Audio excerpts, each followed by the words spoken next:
How to install an SPD to mains isolator switch on an 8-way and Onward board. When installing the SPD, it can be fitted to the left or the right set of DIN rails to suit your configuration. Here we've attached it onto the left hand side.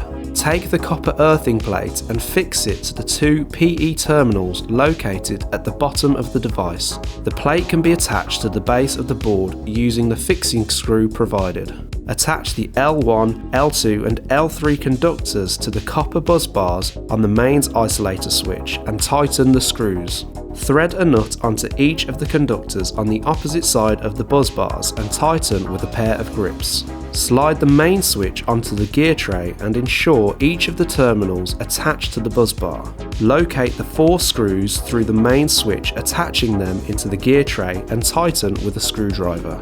Route the conductors besides the main switch or behind the gear tray for best practice installation.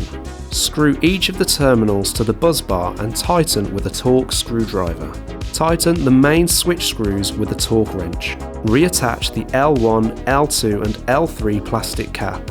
Insert the L1, L2, L3 conductor tails into the SPD terminals located on the top of the device. Insert the neutral conductor into the top of the SPD device and attach the tail to the neutral bar located on the left side of the board. To complete the installation, slide the Illusion shield between the main switch and the L1, L2, L3 plastic cap.